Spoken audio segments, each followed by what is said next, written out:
Every duke who ever ruled Ravenshade understood one fundamental truth. Power did not ask permission. It arrived like winter, absolute and indifferent, and the only men who survived its weight were those brutal enough to wear it without flinching. Cedric Ravenshade had worn it since he was 19 years old, standing over his father's freshly covered grave, while 3 noble houses circled his inheritance like wolves testing a wounded animal. He destroyed all 3 before the mourning banners came down.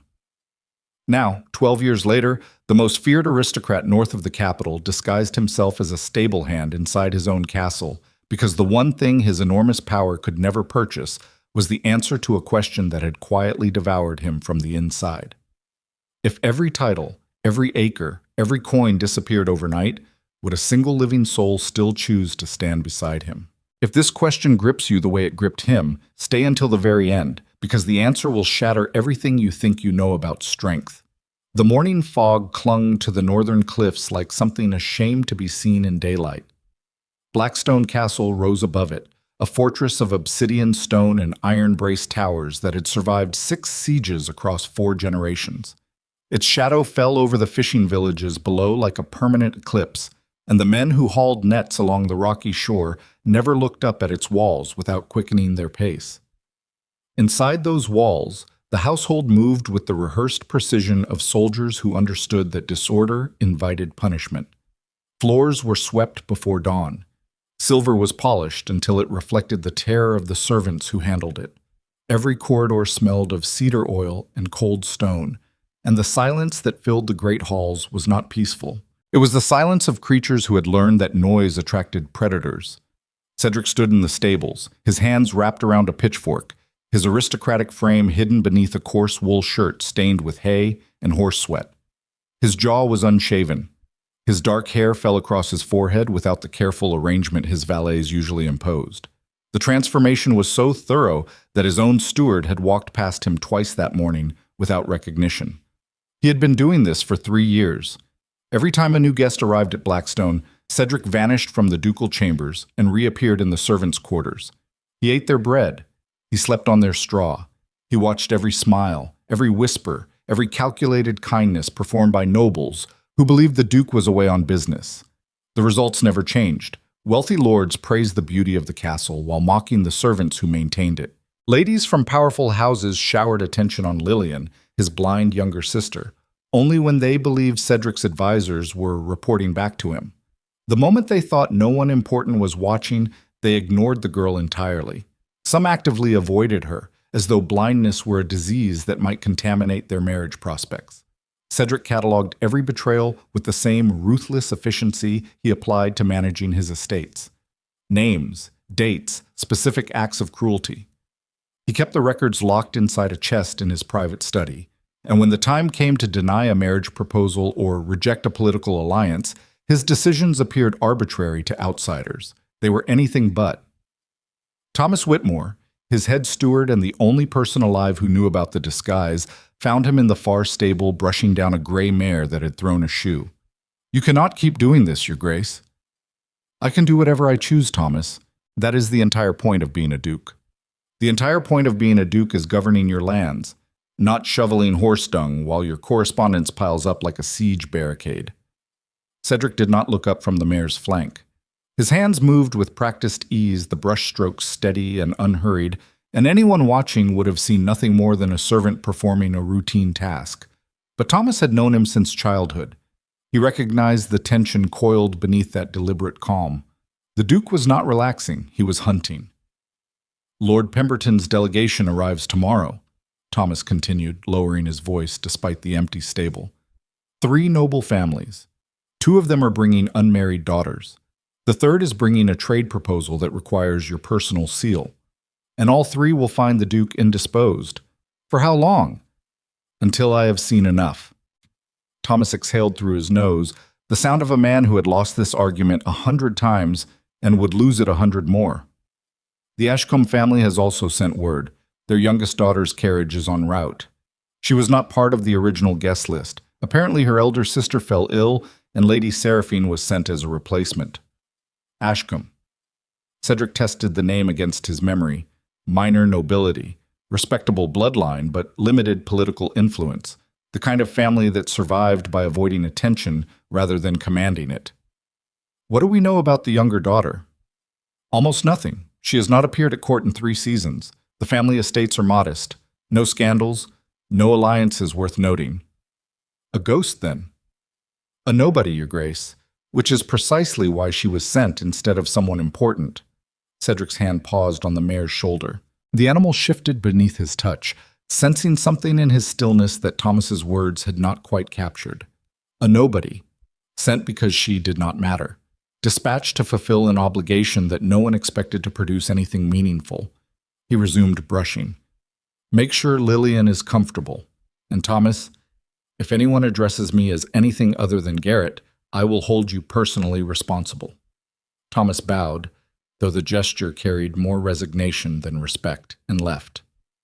The storm arrived ahead of Lady Seraphine Ashcombe. It came from the northern sea with the kind of violence that made experienced sailors abandon their vessels and pray to whatever they believed might listen. Rain hammered the castle walls in horizontal sheets. Wind screamed through the tower battlements like something trapped and furious. The courtyard flooded within an hour, turning the cobblestones into a shallow river that swept debris toward the drainage gates. Cedric was hauling feed sacks across the stable yard when the first crack of lightning illuminated a carriage lurching through the castle gates. One wheel was shattered. The horses were panicked, their eyes rolling white, their hooves slipping on the wet stone. The driver was screaming orders that the wind devoured before they reached anyone's ears. 3 servants rushed forward. Cedric dropped his sack and moved with them, not because a duke should rescue arriving guests, but because the horses would injure themselves if someone did not calm them quickly. He reached the lead horse first.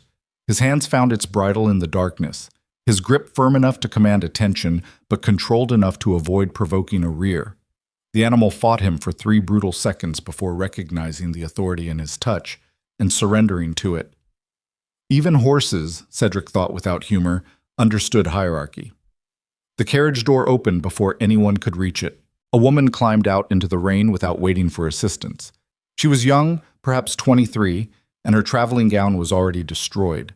Silk clung to her frame like a second skin, and her dark hair had escaped its pins and hung in wet ropes across her shoulders. She looked like something the storm had tried to drown and failed. But she was not looking at the castle. She was not looking at the servants. She was not assessing the damage to her clothes or calculating the social implications of arriving in such a state at one of the most powerful estates in the region. She was reaching back into the carriage. Lillian, give me your hand. The step is broken, but I have you. Do not rush. Cedric froze. His sister's small hand appeared in the doorway, fingers searching the air with the careful precision of someone who navigated the world through touch rather than sight. The woman, this soaked and disheveled nobody from a minor house, took that hand with both of her own and guided Lillian down from the carriage with a gentleness so natural it could not possibly have been performed for an audience. There is water everywhere, Seraphine said, her voice cutting cleanly through the wind. I am going to walk directly beside you. My arm is here. The ground is uneven but solid. 17 steps to the covered walkway. 17? Lillian's voice carried the trembling lightness of someone trying to be brave. You counted? I always count. Cedric stood in the rain holding the bridle of a calmed horse, watching a woman he had never met protect his sister with more instinctive care than any trained nurse, any ambitious noblewoman, any carefully vetted companion had ever shown in 3 years of his surveillance. She had counted the steps. Not because anyone asked her to, not because she knew who Lillian was, not because a duke might be watching. She counted because she understood that when the world was dark and unfamiliar, the distance between fear and safety could be measured in exact numbers. Something shifted behind Cedric's ribs. Not warmth. Warmth was too simple a word for what moved through him. It was closer to alarm, the recognition of a threat he had not prepared defenses against. Thomas appeared at his shoulder with a lantern, rain streaming down his weathered face. The young lady insisted on helping Miss Lillian before entering the castle herself. She refused an umbrella, told the footman to give it to the driver instead. Cedric said nothing. He handed the bridle to a groom and walked toward the servants' entrance without looking back at the woman who had just, in 60 seconds of unconscious kindness, accomplished what years of deliberate testing had failed to produce. She had made him afraid. The following morning broke cold and gray. The storm's wreckage scattered across the castle grounds like evidence of a battle. Fallen branches littered the gardens. The courtyard drainage was still overwhelmed, and servants moved through ankle-deep puddles carrying supplies and repairs with the grim efficiency of soldiers clearing a battlefield. Seraphine appeared at breakfast in a borrowed dress that did not quite fit her frame. She ate modestly, spoke politely to the other guests, and attracted no particular attention from anyone at the table. The arriving nobles from Lord Pemberton's delegation dominated the conversation with loud opinions about the storm, the condition of the northern roads, and the conspicuous absence of the Duke. "Ravenshade is never available when it matters," Lord Aldrich Pemberton declared from the head of the guest table, his voice carrying the oiled confidence of a man who believed volume was a substitute for substance. He was thick-necked and ruddy, with the bloated authority of inherited wealth that had never been challenged. "My father dealt with his father, and at least the old Duke had the courtesy to greet his guests in person. Perhaps his grace has more pressing obligations," Seraphine offered quietly from the far end of the table. Aldrich turned toward her with the slow, assessing gaze of a predator noticing movement at the edge of his vision. "And you are?" "Seraphine Ashcombe. I arrived last night in place of my sister." "Ashcombe." He repeated the name as if tasting something beneath his expectations. "I was not aware the Ashcombes still attended functions of this caliber." The insult was precise and public. Several guests lowered their eyes.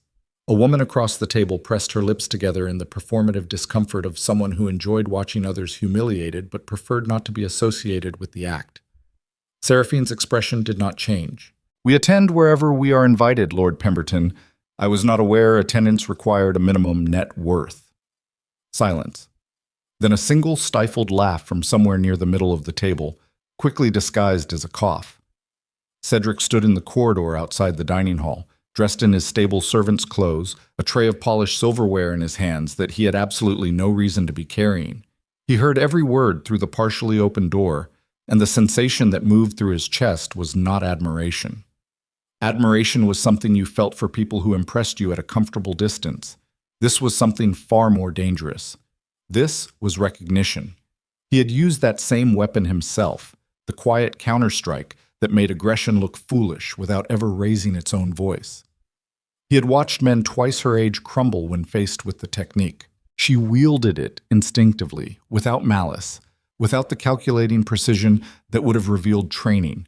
She simply refused to be diminished. And she did it while wearing a borrowed dress at the bottom of someone else's guest list. By midday, Seraphine had found her way to the south garden where Lillian sat alone on a stone bench, her fingers tracing the carved surface with the absent repetition of someone who had memorized every groove long ago. The garden was a sprawling masterwork of pruned hedgerows and climbing roses, but its beauty existed exclusively for those who could see it. For Lillian, it was simply a quiet place where no one expected conversation. "May I sit with you?" Lillian turned toward the voice with the particular alertness of someone who assessed the world through sound. "You are the woman from last night, the one who counted steps." "Seraphine, yes." "You smell like rain and borrowed lavender soap." "That is uncomfortably accurate." Lillian almost smiled. It was a fragile expression, the kind that appeared on faces more accustomed to guarding themselves than welcoming others. Most guests do not come to this part of the garden. It is considered dull because there is no one important to be seen with. I am not most guests, and I have never been accused of being someone important. Cedric watched from behind the garden wall, positioned where the shadow of a chimney stack concealed his frame. He had followed Seraphine without consciously deciding to do so, and the realization disturbed him more than anything she had actually done. He was a man who controlled entire territories. He dictated the fates of thousands. He had destroyed political enemies with the same dispassionate precision a surgeon applied to removing diseased tissue. And now he was hiding behind a wall, watching a woman talk to his sister about flowers. "The roses along the eastern wall are crimson," Seraphine was saying. "Not the theatrical red you find in formal arrangements. Deeper, almost the color of wine left open overnight. They climb in irregular patterns, as if each stem is competing with the others for sunlight." "You describe things differently than the servants do." How do the servants describe them? They say beautiful or lovely, words that carry no weight. That is because beautiful is a conclusion. It tells you nothing about the thing itself. It only tells you the speaker stopped paying attention. Lillian turned her face fully towards Seraphine, and Cedric saw something he had not seen on his sister's face in years: curiosity uncorrupted by suspicion.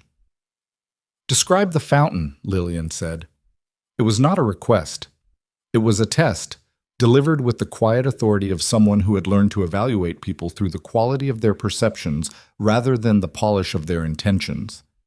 Seraphine was quiet for a moment. When she spoke, her voice carried a texture that suggested she was not merely observing the fountain, but translating it into a language Lillian could inhabit. "The basin is carved from stone that has been worn smooth by decades of water. There are cracks along the eastern rim where frost has worked its way into the grain, and moss has filled the gaps like green thread stitching a wound. The water does not pour, it drips from a lion's mouth that has lost most of its original detail. The lion looks tired, resigned, like an old soldier who has been standing guard so long he has forgotten what he is protecting." Lillian's hand found Seraphine's wrist. Not gripping, resting. The contact was so unexpected that Cedric pressed his back against the wall and closed his eyes. His sister did not touch people voluntarily. She had not initiated physical contact with anyone outside of Thomas and Cedric himself in over 4 years. The therapist had called it a protective mechanism. Cedric called it proof that the world had failed her. And this woman, this replacement guest from a family no one remembered, had earned in 20 minutes what professional companions had failed to achieve across entire seasons. The jealousy that surged through Cedric was irrational, and he knew it. He was not jealous of Seraphine's connection to Lillian. He was jealous of Seraphine's ability to connect at all. She moved through the world without the armor that he had welded to his own skin so thoroughly he could no longer distinguish where the metal ended and the man began. That evening, the great hall filled with the noise and theater of aristocratic dinner. Lord Pemberton held court at the center of the table, his voice drowning out smaller conversations with strategic anecdotes designed to remind everyone of his family's political influence. His 2 companions, Lord Harcourt and Lady Gresham, flanked him like ornamental weapons, their laughter calibrated to support every point he made. Lillian sat near the far end of the table, positioned where she could eat without navigating the complex geography of multiple courses and overlapping conversations. It was the seat typically reserved for her, quiet and removed, and the arrangement had become so routine that most guests simply forgot she was present. Lord Pemberton's daughter, a striking young woman named Cordelia, who wore her beauty with the precision of someone who understood its transactional value, leaned toward her father's ear during a pause in the conversation. Her whisper carried just far enough to reach the surrounding seats. "Father, must the blind girl always attend dinner? It is rather unsettling." Pemberton's response was not whispered. "Ravenshade indulges his sister's presence for appearances. When I negotiate the alliance, we will discuss more appropriate arrangements." The words landed on the table like a blade dropped on porcelain. Several guests looked away, others pretended to examine their wine. Lillian's hand tightened around her fork, the only visible indication that she had heard every syllable. Seraphine set down her glass. "Lord Pemberton." Her voice cut across the table with the calm clarity of someone who had already decided exactly how much damage she intended to inflict. "I could not help but overhear your concern for Miss Lillian's comfort at dinner. How generous of you to consider her well-being so carefully." Pemberton blinked. The compliment confused him because it arrived wrapped in a tone that promised nothing complimentary was coming. "I imagine a man of your political experience understands that the character of a household is revealed not by how it treats its most powerful members, but by how it treats its most vulnerable." Seraphine paused long enough for the implication to settle. "I am certain you intended your remarks as an expression of that principle." She lifted her glass and drank, her eyes never leaving Pemberton's reddening face. The silence that followed was devastating. Not because Seraphine had attacked him. She had done something far worse. She had reframed his cruelty as ignorance and dared him to confirm which one it actually was. In front of witnesses, at someone else's table, while wearing a borrowed dress. Cedric stood in the corridor holding an empty serving tray, his knuckles white against the silver rim. He had spent 12 years building walls. testing every person who entered his world with elaborate deceptions designed to reveal their true nature. He had convinced himself that the disguise was a tool of protection, a rational strategy employed by a man too intelligent to trust appearances. But standing in that shadow, listening to Seraphine defend his sister without knowing who she was defending her for, Cedric recognized a truth so uncomfortable it felt like a physical wound opening between his ribs. The disguise was not a test. It was a cage. He had locked himself inside the identity of a servant because the role of a duke required a kind of exposure he could no longer tolerate. Every title, every ceremony, every public display of authority was also a display of vulnerability. People did not see Cedric Ravenshade when they looked at the duke. They saw land, revenue, political advantage, a prize to be captured through marriage or alliance, or if necessary, betrayal. The stable hand had no such value. And in that worthlessness, Cedric had found the only safety he understood. Now a woman who owed him nothing was systematically dismantling every justification he had built for hiding. He did not return to the servants' quarters that night. Instead, he climbed the narrow staircase to the eastern tower where his private study overlooked the cliffs and the black expanse of the northern sea. He stood at the window for a long time, watching the waves assault the rocks below with a violence that accomplished nothing except its own continuation. Thomas found him there an hour before dawn. Lord Pemberton has requested a formal audience with the Duke tomorrow. He intends to propose a marriage alliance between his daughter, Cordelia, and your Grace. Deny the request. On what grounds? On the grounds that I find him repulsive and his daughter calculated. Thomas hesitated. It was the particular hesitation of a man choosing between duty and honesty.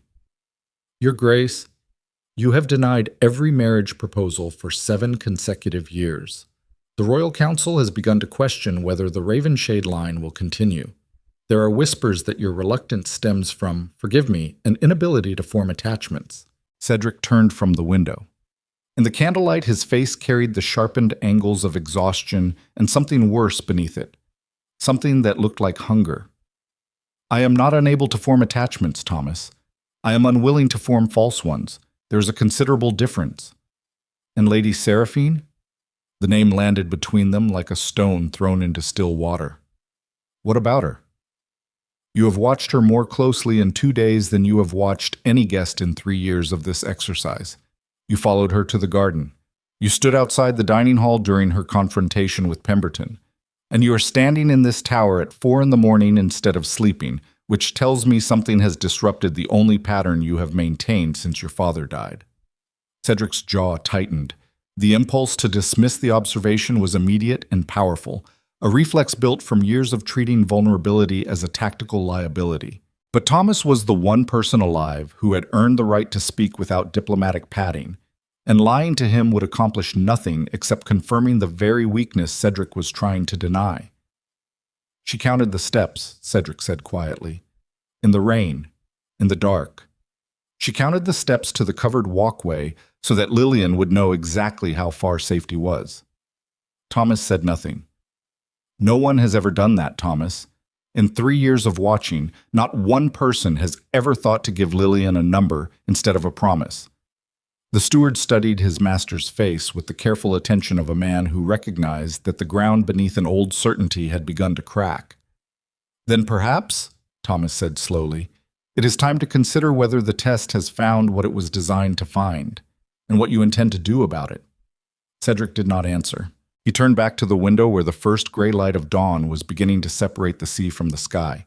And in that narrow space between darkness and visibility, the most powerful man in the Northern Duchy confronted a sensation he had spent his entire adult life fortifying himself against. He wanted to be known, not as a title, not as a territory, not as the iron authority that kept ambitious men awake at night calculating whether they could afford to challenge him. He wanted to be known as the man who stood in the rain, holding a horse's bridle, while a woman he had never met protected the only person in the world he loved. And the disguise that had kept him safe for 3 years was now the only thing standing between him and the terrifying possibility that someone might actually see him. The following afternoon, Cedric made a decision that would unravel everything. He approached Seraphine in the garden, not as a duke preparing a revelation, but as the stable hand she believed him to be. He carried a water pail in one hand and wore the same rough clothes that had rendered him invisible for years. His voice was steady. His expression betrayed nothing. The gray mare you arrived with has settled. She was favoring her left foreleg, but it was bruising, not a fracture. She will be ready when you need her. Seraphine looked up from the bench where she had been sitting with Lillian, and Cedric saw something in her expression that he had not anticipated. She was looking at him the way she looked at everything, with attention, real, undivided, dangerously perceptive attention. Thank you, Garrett. You handled the horses beautifully during the storm. I saw you calm the lead mare before anyone else reached her. It is my job. No. She tilted her head slightly, studying him with an openness that made the air between them feel suddenly insufficient. Calming a panicked animal in a lightning storm is not a job. It is an instinct. Jobs can be taught. That cannot. He held her gaze for exactly 2 seconds longer than a servant should have. Then he nodded, turned, and walked away with the pail swinging at his side, his heart hammering against his ribs with a ferocity that no political crisis, no military threat, no betrayal in 12 years of rule had ever produced. Behind him, Lillian reached for Seraphine's hand. Garrett is different from the other servants, Lillian said carefully. Yes, Seraphine agreed, her eyes still following the man crossing the courtyard with the unhurried stride of someone accustomed to being watched without knowing it. He is. And across the great hall that evening, while Lord Pemberton loudly announced his intention to secure an audience with the Duke by week's end, and Cordelia Pemberton surveyed the room with the appraising eyes of a woman already measuring curtains for a castle she intended to claim, an elderly steward carrying a stack of urgent correspondence turned a corner too quickly, collided with the stable hand carrying an armful of firewood, and in the scattered chaos of falling logs and sliding papers, spoke 2 words that detonated like cannon fire in the enclosed stone corridor. Your Grace! The logs hit the floor. The papers scattered. And Seraphine Ashcombe, standing 12 feet away in the doorway of the library, with a book still open in her hands, heard every syllable.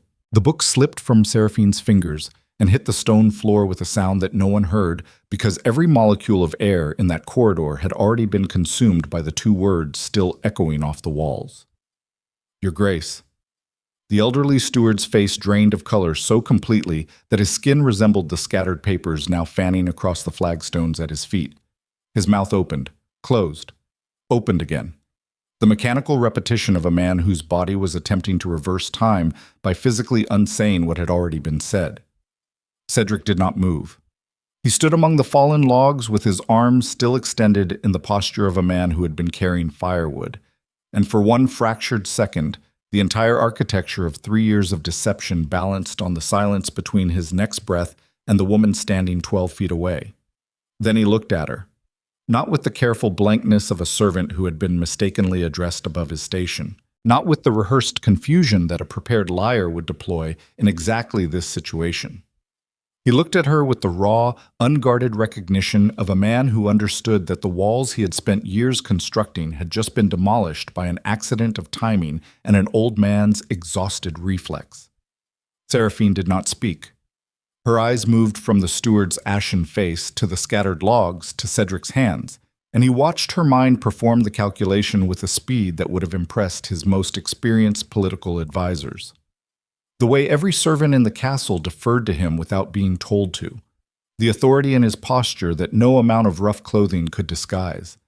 The way Thomas Whitmore, the head steward of a ducal household, reported to a stable hand with the body language of a subordinate addressing his commander.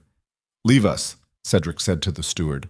The old man gathered his papers with trembling hands and disappeared down the corridor so quickly that his footsteps sounded like a small animal fleeing a collapsing structure. The corridor was empty now. Just Cedric and Seraphine and the fallen firewood and the enormous, suffocating weight of a lie that had just lost its skeleton. "How long?" Seraphine's voice was quiet, controlled. The voice of a woman who was holding something volatile very carefully and deciding whether to set it down or throw it. 3 years. 3 years. She repeated it the way someone repeats a medical diagnosis, testing whether the words become less devastating with repetition. They did not. "You have been disguising yourself as a servant inside your own castle for 3 years. Yes. And everyone who works here knows. Thomas knows, no one else. Your sister? Lillian knows I disappear periodically. She does not know the details. Seraphine's jaw tightened. He watched the muscles along her throat contract and release, a physiological response that no amount of aristocratic training could suppress. She was not embarrassed. She was not afraid. She was furious in the specific controlled way that intelligent people became furious when they realized they had been manipulated by someone they were beginning to trust. Every conversation, she said, every moment in the garden, every time I spoke to Lillian while you happened to be nearby, every time I defended your sister at dinner while you stood in the corridor pretending to carry silverware. Yes, you were evaluating me. The word landed between them like a verdict. Cedric felt it hit with physical force because it was accurate, and because accuracy, in this particular moment, was the most dangerous weapon she could wield.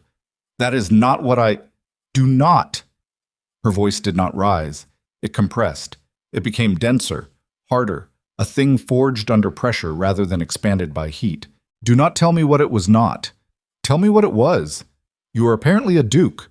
Start behaving like one. Cedric's hands dropped to his sides.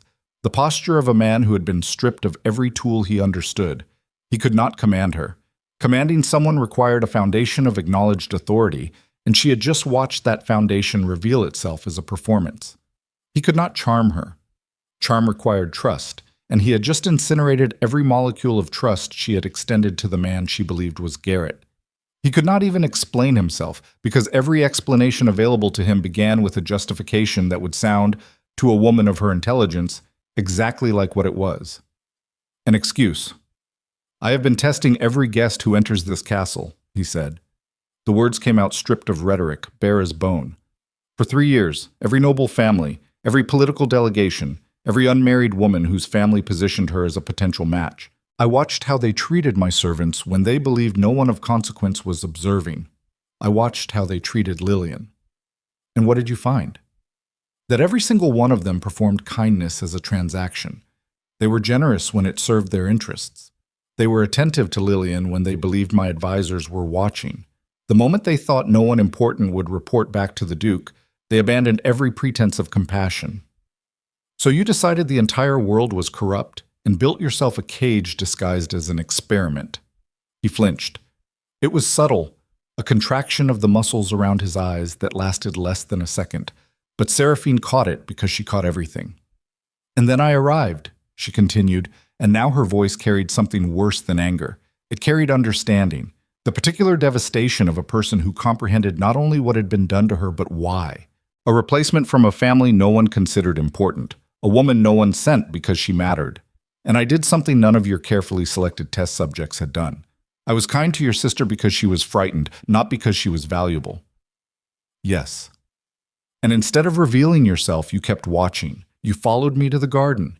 You listened outside the dining hall. You came to me this afternoon as Garrett and looked at me the way you looked at me and let me believe— She stopped. The sentence fractured at a point where its completion would have required admitting something she was not prepared to give him. Cedric stepped forward. 1 step. The logs crunched beneath his boot, and the sound was obscenely loud in the stillness. What did you believe? It does not matter what I believed. What I believed was a response to a man who does not exist. He exists. He is a costume, Your Grace. The title hit him like a closed fist. She used it the way a soldier uses a weapon, with precision and the clear intention to wound. Not Cedric, not Garrett. Your Grace. The title that reduced him to a function.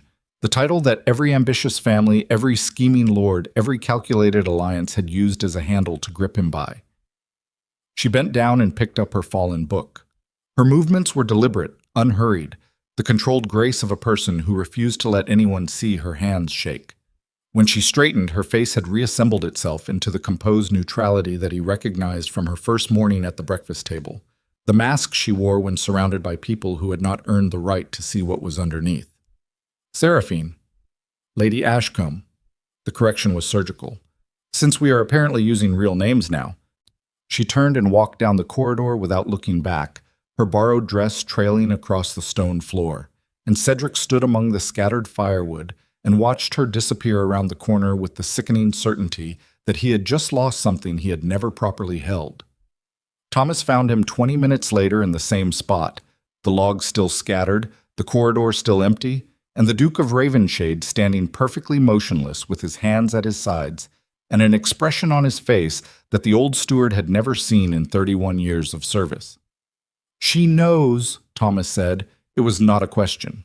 "She knows." How did she respond? Cedric looked at his steward with eyes that contained something beyond anger, beyond shame, beyond the familiar territory of political calculation that had governed every decision he had made since inheriting the duchy. What Thomas saw in his master's face was loss, raw, disorienting, the specific bewilderment of a man who had always controlled every variable in his environment and had just discovered that the most important variable had never been under his control at all. "She responded by seeing exactly what I am," Cedric said, "a man who built an elaborate machine to test other people's honesty while being fundamentally dishonest himself. That is not, it is precisely what it is. And she identified it in 30 seconds while every advisor, every counselor, every supposedly wise man in my employment spent 3 years telling me the disguise was a reasonable precaution." Thomas had the rare intelligence to say nothing. Cedric gathered the firewood himself. He stacked it against the corridor wall with the mechanical precision of a man performing a task that required no thought, freeing his mind to calculate the geometry of a problem that had no mathematical solution. Seraphine Ashcombe had not reacted the way he predicted. She had not been awed by the revelation of his identity. She had not recalculated his value upward, the way every other woman in his experience had done when they discovered the scope of his wealth and authority. She had recalculated his value downward. The stable hand who calmed horses and carried firewood had been, in her estimation, worth more than the Duke who had invented him.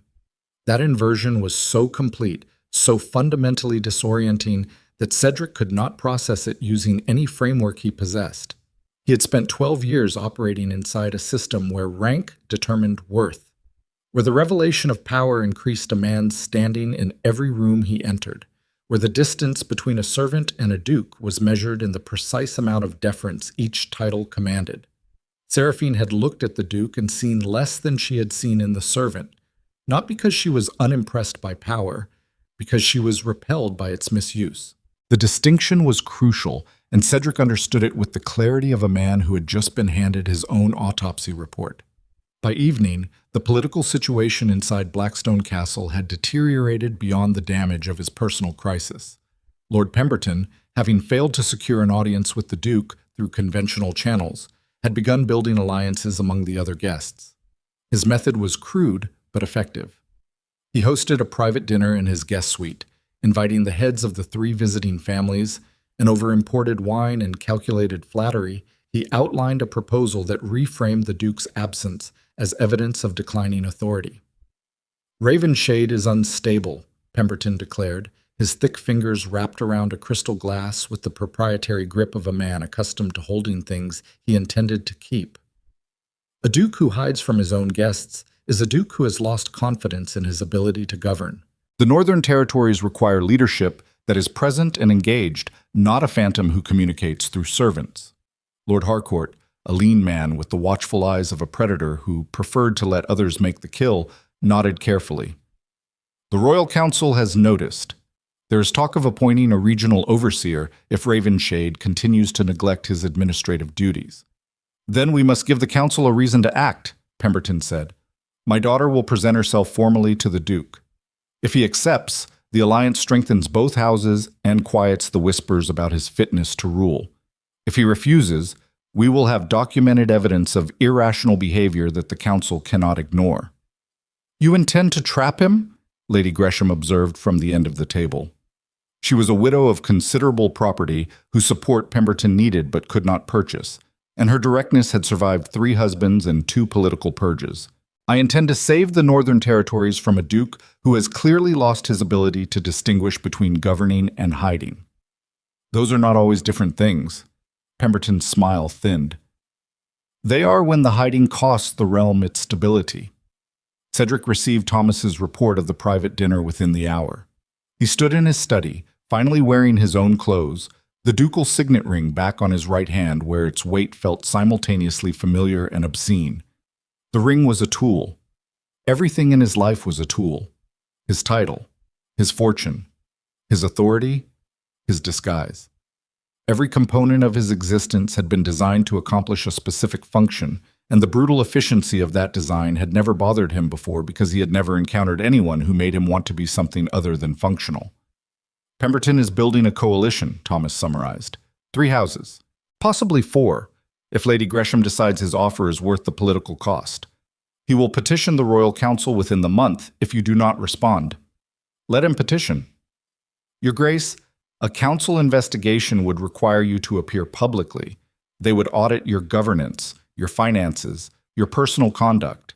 Every absence, every declined marriage proposal, every unconventional decision you have made in 7 years would be examined.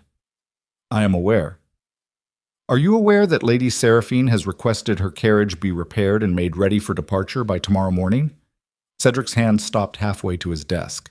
The stillness was absolute, a predator freezing at the sound of retreating prey, and the instinct that roared through his nervous system was so primitive, so removed from the calculated rationality he had built his entire identity around, that it frightened him.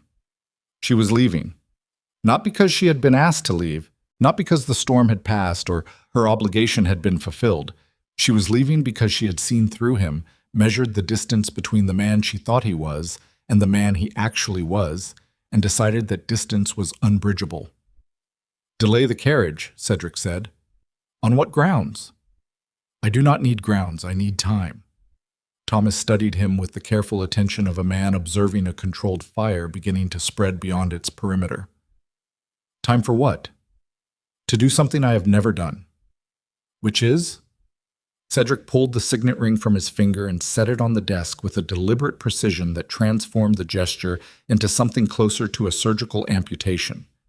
The ring sat on the polished wood, catching the candlelight, and without it his hand looked naked in a way that had nothing to do with jewelry. Tell the truth without a strategy. The following morning, Cedric intercepted Seraphine in the glass conservatory. She was standing among the tropical plants that his mother had collected during the 3 years before her death, living things imported from distant climates that survived inside this glass room only because they were protected from the brutal northern weather that would destroy them in hours. The metaphor was so precise that Cedric nearly turned around and left because he did not want his confession to feel choreographed. But there was nowhere else in the castle where she would be alone, and what he needed to say could not survive an audience. I ordered your carriage delayed, he said from the doorway. Seraphine did not turn around. I assumed you would, because you expected me to behave like a man who controls things. Because you are a man who controls things. That is not an accusation. It is an observation. He entered the conservatory and closed the glass door behind him. The humidity wrapped around him immediately, a thick, breathing warmth that smelled of soil and green and the faint sweetness of flowers that had no business surviving this far north. The glass walls turned the morning light translucent, filling the room with an illumination that concealed nothing. Everything I said to you as Garrett was true, he began. The way I spoke to you. The things I told you about the horses, about the castle, about this place. None of that was manufactured. It was curated. She still did not turn. Her fingers rested on the broad leaf of a plant he did not know the name of, tracing its veins the way she had traced the stone bench in the garden when she was translating the world for Lillian. You chose what to reveal and what to withhold. That is not the same as honesty. That is editing. Then let me stop editing. Why? The question was so simple that it was nearly impossible to answer. He crossed the conservatory until he stood close enough to see the tension in her shoulders and the slight unevenness of her breathing that betrayed the calm her voice was working to maintain. She was not indifferent. The realization moved through him with a force that rearranged something fundamental in his chest. Because in 3 years of watching people, I have never once been afraid of what I saw. I watched cruelty. I watched calculation. I watched the mechanical performance of kindness designed to secure advantage. None of it touched me because none of it surprised me. He paused. His throat worked against something that felt structurally similar to grief. You surprised me. Not because you were kind to Lillian. Because you were kind to Lillian in a way that made me realize I have been measuring the entire world against a standard so low that merely meeting it felt extraordinary. You did not do anything exceptional.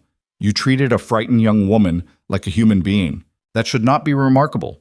The fact that I found it remarkable is an indictment of every assumption I have built my life on. Seraphine turned. Her eyes were dry, but the surface of them held a quality he recognized because he had felt it behind his own eyes in the tower at 4 a.m. The particular brightness of a person maintaining composure through an act of will so sustained it burned. You are asking me to trust a man who introduced himself as a lie.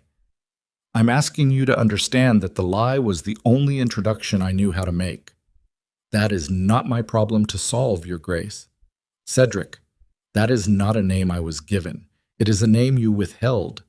The distinction was devastating because it was true. A name given was an act of openness. A name withheld and later revealed was an act of control disguised as vulnerability. He had nothing left.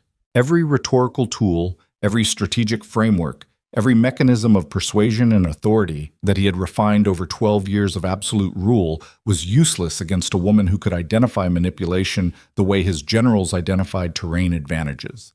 Not because she was suspicious by nature, because she paid attention with such thoroughness that deception could not survive her observation. I will release your carriage, he said. You may leave whenever you choose. But I need you to hear one thing before you go, and I need you to know that I am not saying it because I have calculated its effect. I am saying it because I do not know what else to say, and for a man who has controlled language as precisely as I have controlled territory, that is the closest thing to honesty I am capable of producing. Seraphine waited. The conservatory breathed around them, humid and alive, and through the glass walls the northern landscape stretched toward the sea, under a sky that had finally cleared after the storm.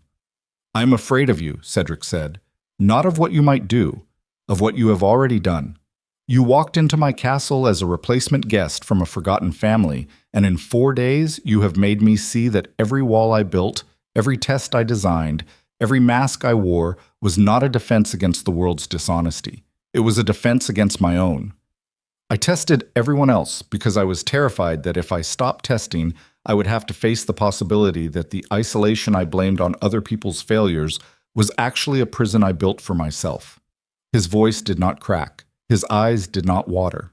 But his hands, the hands that had held his dying father's sword and signed execution orders and gripped a horse's bridle in a lightning storm without trembling, shook at his sides like something coming apart at the seams. Seraphine looked at those hands, then at his face. Then at something behind his face that only a person who had spent her life translating the invisible for someone who could not see would have known how to find. If I stay, she said, and the word if carried the weight of a drawbridge being lowered one chain at a time. I stay as Lillian's companion, not as your experiment, not as your redemption, not as proof that your test was worth conducting. And if I agree to those terms, then you will have to earn every conversation from the beginning, without a disguise, without a strategy, without the safety of knowing you can retreat into a role when the truth becomes uncomfortable. The conservatory door opened behind them.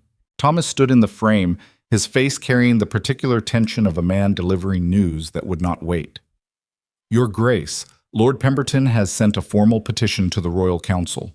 A rider left an hour ago.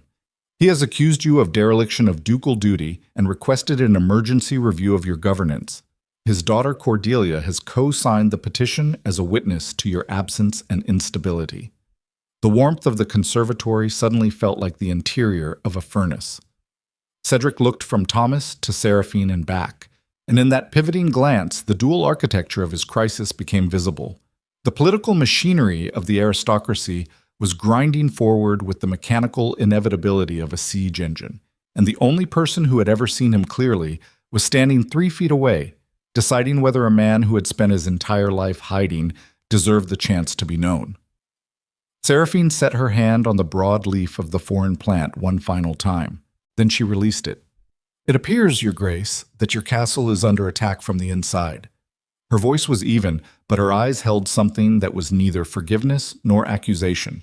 It was assessment, the particular focus of a mind already calculating variables. and you are standing in a greenhouse." She walked past him toward the door, paused beside Thomas long enough to ask a question that the steward would remember for the rest of his career. The petition. What specific legal framework is Pemberton invoking to challenge the Duke's authority? Thomas blinked. The Charter of Noble Obligation, Article 14. It allows the Council to review any lord who demonstrates prolonged neglect of administrative duties. Article 14 has a counter provision. Paragraph 6. The accused lord may invoke a right of immediate public response before the Council convenes, provided he presents evidence of active governance within 14 days. She looked back at Cedric. You have 2 weeks to prove you have been governing this duchy, not hiding from it. I suggest you start by being visible. She left the conservatory. Thomas watched her go with an expression that combined professional admiration with the deeply personal relief of a man who had just realized that the situation, while dire, had acquired an unexpected and formidable variable. Cedric stood alone among his mother's imported plants, surrounded by living things that survived only because someone had built walls of glass to protect them from the cold. The parallel was unbearable. He reached for the signet ring on his right hand before remembering he had left it on his desk the night before. His finger was bare. The indentation where the ring normally sat was visible on his skin like a scar from something removed. He walked out of the conservatory and into the open air of the northern morning, and for the first time in 3 years, the Duke of Ravenshade crossed his own courtyard in daylight, in his own clothes, under his own name, with his face fully visible to every servant, every guard, and every ambitious noble currently conspiring to dismantle the authority he had spent a decade building. The wind coming off the cliffs was brutal and cold and carried the salt of a sea that destroyed everything it touched with patient, relentless indifference. Cedric walked into it without flinching. Behind him, through the glass walls of the conservatory, the tropical plants continued their quiet, improbable survival, breathing in an atmosphere someone else had built to keep them alive, their roots gripping soil that was not their own, their leaves turning toward a light that reached them only because the walls designed to protect them also refused to let them go. The first 3 days of Cedric's visibility felt like walking through his own castle without skin. Every room he entered fell silent before it erupted into the performative bustle of people pretending they had not just been discussing him. Servants who had worked alongside Garrett, the stable hand, for years, now stared at the Duke wearing those same rough hands and that same commanding posture, and the confusion on their faces was a mirror Cedric could not stop looking into. They did not know which version of him was real. Neither, if he was being honest with himself for the first time in a decade, did he. He held his first formal audience in 7 months on the second morning.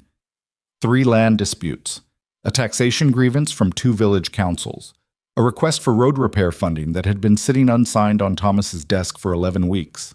He resolved all 5 matters before noon with the decisive efficiency that had originally earned him the name the Iron Duke, and the delegation of local officials who witnessed his governance left Blackstone Castle with a shared expression of bewildered relief. The Duke was not absent. The Duke was not unstable. The Duke was, in fact, terrifyingly competent when he bothered to sit in his own chair. But competence was not what the next 14 days required.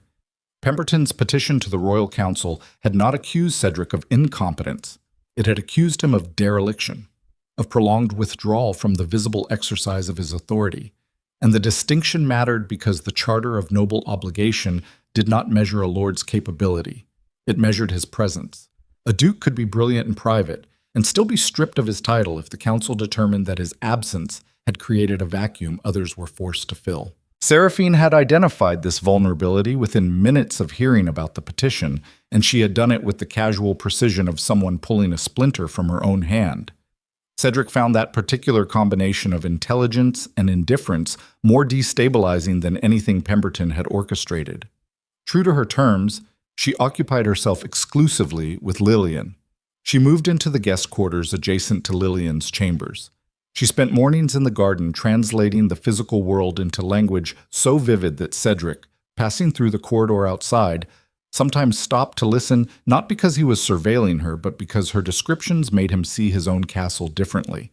She had a way of noticing asymmetry, imperfection, the specific details that expensive architects designed away.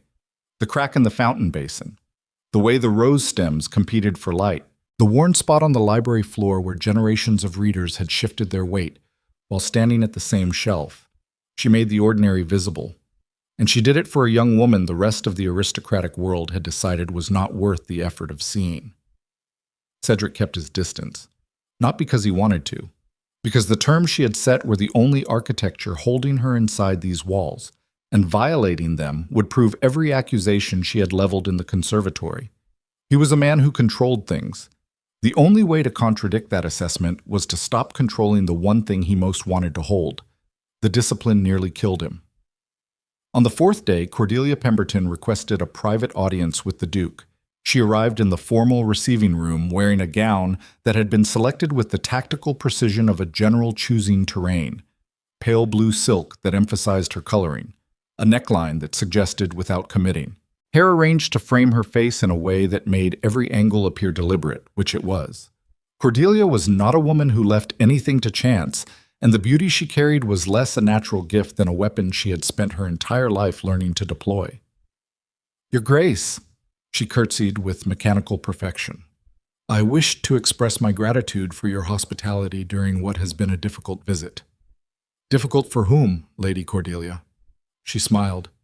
It was a polished, practiced expression that revealed nothing except the effort required to produce it. "My father can be overly ambitious on my behalf. I hope his petition has not created an impression of hostility from our house. Your father accused me of being unfit to govern my own duchy and sent a formal complaint to the royal council. That is not an impression of hostility. That is hostility. He is protective. He is predatory. The distinction is important." Cordelia's smile thinned but held. She crossed the room with the calibrated grace of someone who understood that physical proximity was itself a form of argument. She stopped close enough that Cedric could smell her perfume, a layered, expensive scent designed to linger in memory. "I am not my father, Your Grace. His methods are his own. My interest in this visit is entirely separate from his political ambitions." "Your interest in this visit is your father's political ambitions wearing a different dress." The words hit precisely where he aimed them. He watched her composure fracture for one unguarded second before she rebuilt it, and in that second he saw the machinery beneath the beauty. Calculation. Assessment. The rapid recalibration of a strategy that had expected charm to find a softer target. "You are remarkably direct for a man who spent 3 years pretending to be someone else," she said. The room temperature dropped. Cedric felt the information land with the physical impact of a blade entering muscle. She knew. Cordelia Pemberton knew about the disguise. "Your steward is not as discreet as you believe," Cordelia continued, reading his silence with the practiced fluency of someone accustomed to exploiting pauses. "Or rather, your steward is perfectly discreet. But the old man who dropped his papers in the corridor last week has been in the service of this castle for 43 years. His loyalty is to the estate, not to your secrets. My father's people are very good at finding men whose loyalty has a specific shape and then applying pressure to the weakest point of that shape. You are telling me that Pemberton has a source inside my household. I'm telling you that Pemberton has had a source inside your household for 8 months. The petition to the Royal Council is not based on general observations of your absence. It contains specific dates, specific instances. A detailed account of the Duke of Ravenshade disguising himself as a servant while his administrative duties went unattended. The kind of account that transforms political maneuvering into documented evidence. Cedric's breathing did not change. His posture did not shift. But somewhere behind his sternum, in the space where instinct lived beneath the architecture of control, something detonated with a force that sent cracks radiating through every wall he had ever built. 8 months. Pemberton had been inside his operation for 8 months. Every test Cedric had conducted during that period, every private observation, every moment he believed he was the one doing the watching, he had been watched in return. The hunter had been hunted with his own methodology, and the irony was so complete it tasted like metal on his tongue. "Why are you telling me this?" Cordelia's expression shifted. The tactical charm dissolved, and what emerged beneath it was something Cedric recognized because he had worn it himself for years. Pragmatism so absolute it had consumed everything softer that once surrounded it. "Because my father's plan will succeed, Your Grace. The evidence is real. The council will investigate. And when they do, they will find exactly what he wants them to find. A duke who abandoned his responsibilities to play at being common while his rivals consolidated power around him. And your alternative? Marry me. Announce the engagement before the council convenes. My father withdraws the petition. The alliance between our houses makes the investigation unnecessary. You retain your title, your lands, and your authority. In exchange, I become Duchess of Ravenshade, which is what my father has wanted since the day I turned 17. And what do you want? For the first time since entering the room, something honest crossed Cordelia's face. Not vulnerability. Something harder than that. The exhausted clarity of a woman who had been a tool in someone else's strategy for so long that she no longer distinguished between her own ambitions and the ambitions that had been installed in her. I want to stop being a chess piece, Your Grace, even if the only way to accomplish that is to become a queen. Cedric studied her for a long moment. He understood her with a completeness that was almost painful because her trap was a mirror image of his own. She had been shaped by a father's ambition the way he had been shaped by his own paranoia. Both of them were products of systems that valued function over humanity, and the marriage she proposed was not a union. It was a merger. Two damaged mechanisms interlocking to produce the appearance of stability while the gears ground against each other in private. No, he said. Cordelia's mask rebuilt itself instantly. Then you will lose everything. Possibly, but I will lose it as myself, not as another version of someone else's design. She left without the curtsy she had entered with, and the absence of that small formality told Cedric more about the genuine Cordelia Pemberton than anything she had said during the conversation. The curtsy was performance. Its removal was the only honest gesture she had offered. Thomas was waiting in the corridor. His face carried the gray pallor of a man who had been listening through the door and wished he had not. The old steward, Edmund, how long has he been compromised? I do not know, Your Grace. I trusted him completely. Everyone trusts the people they should not. That is not a failure of judgment. It is the cost of needing other people at all. What do you intend to do? Cedric walked past him toward the east wing without answering, because the answer forming in his mind was not one he could articulate until he had spoken to the only person in Blackstone Castle who had demonstrated the ability to see clearly through the kind of fog that was currently consuming him. He found Seraphine in Lillian's chambers, reading aloud from a botanical text while Lillian pressed dried flower petals into a leather journal using a system of textured labels she had invented to identify each specimen by touch.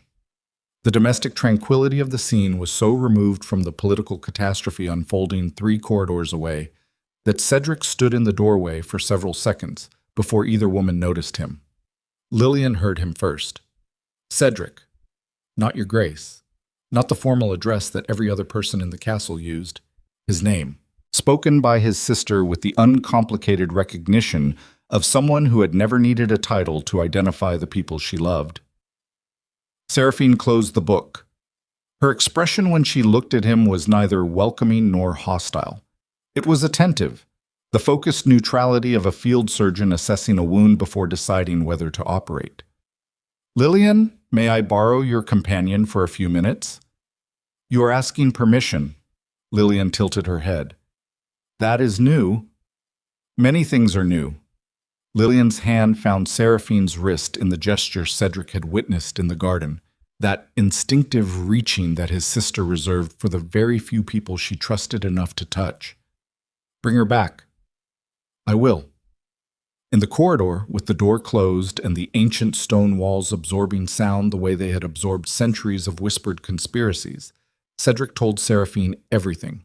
Pemberton's source inside the household, the 8 months of surveillance, Cordelia's marriage ultimatum, the timeline, the evidence, the council investigation that would arrive like a siege engine within weeks if he did not capitulate or counterattack. He told her without strategy, without editing, without the careful arrangement of information designed to guide the listener toward a predetermined conclusion. He simply opened his mouth and let the architecture of his crisis fall out in the order it existed inside his head, which was not orderly at all. It was chaos shaped like language. Seraphine listened without interrupting. When he finished, she was quiet for a duration that felt geological. You rejected Cordelia's proposal. Yes. Even knowing the consequences. Yes. Why? Because 2 months ago I would have accepted it. I would have looked at the strategic calculus and concluded that a political marriage to neutralize a political threat was a perfectly rational exchange. And I would have been right by every standard I have ever applied to decisions of this magnitude. The alliance would have worked. The petition would have disappeared. My authority would have been preserved. Then why refuse? Cedric leaned against the corridor wall. The stone was cold through his shirt, and the sensation grounded him in a way that warmth could not have. Cold was honest. Cold did not pretend to be anything other than what it was. Because 4 days ago, a woman told me that if she stayed in my castle, I would have to earn every conversation without a disguise, without a strategy, and without retreating into a role when the truth became uncomfortable. And I realized that accepting Cordelia's proposal would be exactly that. Another disguise, another role, another elaborate mechanism for avoiding the truth by controlling the outcome. The truth being what? That I would rather lose the duchy than spend the rest of my life performing a version of stability that requires me to become someone else's design again. Seraphine studied him with the thoroughness that had become, over the course of 6 days, the most terrifying and essential experience of his life. She looked at him the way she looked at fountain basins and rose stems and the worn places on library floors. She looked for the cracks, the asymmetry, the evidence of forces that had shaped the structure from the inside. The counter-provision I cited, Article 14, Paragraph 6, the right of immediate public response. It does not require you to prove you were governing. It requires you to demonstrate active governance within a 14-day window.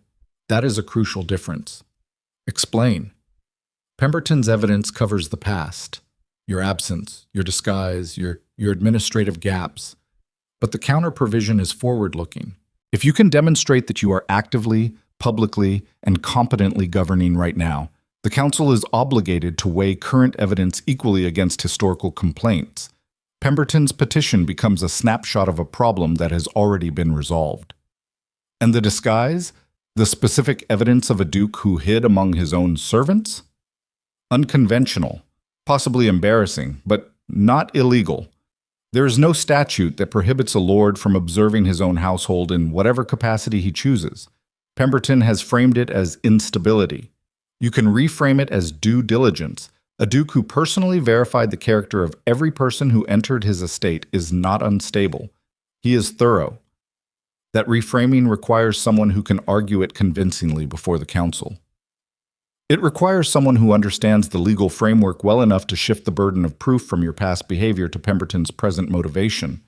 Seraphine's voice carried no warmth, no encouragement, no emotional investment in the outcome she was describing. She was solving a problem the way she described a fountain, with precision and the complete absence of sentimentality. Pemberton is not acting out of concern for the Northern Territories. He is acting out of frustrated ambition. If you can demonstrate that his petition is retaliatory rather than protective, the Council will treat it as a political weapon, not a legitimate grievance. You are describing a defense that I cannot mount alone. You are describing a situation that you created alone. The symmetry seems appropriate. Cedric almost smiled. It was a foreign sensation, muscular and unfamiliar, the expression of a man whose face had been trained for authority and command and had very little practice with anything that resembled genuine amusement. Will you help me? I am Lillian's companion.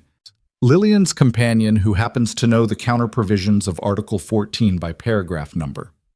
Seraphine's expression did not change, but something shifted in her eyes. A recalculation. Not of his value, but of the situation's geometry. She was not deciding whether to help him.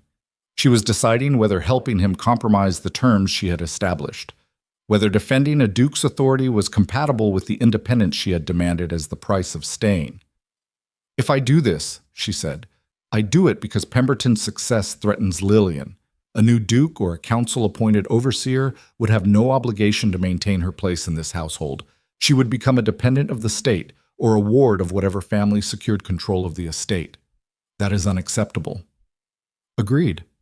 And I do it as an advisor, not as a duchess, not as a potential bride, not as proof that you have reformed. I do it because the legal framework exists and someone needs to use it before Pemberton's version of events becomes the only version the council hears. Agreed. Then we start tonight. I need every document Thomas has, every administrative record from the past 3 years, every land dispute, every tax assessment, every piece of correspondence that proves you were governing even while you were hiding. The disguise was a distraction, not a dereliction. We need to prove the difference. She turned back toward Lillian's door, then stopped. Without turning around, her voice carried a quality he had not heard from her before. Not softness, something adjacent to it. The sound of a person acknowledging a risk they have decided to take despite knowing the cost. Cedric. His name, not his title. Not the correction she had wielded in the conservatory like a blade. His name, spoken by a woman who was choosing to use it. The fact that you refused Cordelia's offer does not make you noble. It makes you reckless.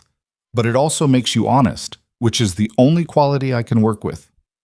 She entered Lillian's chambers and closed the door.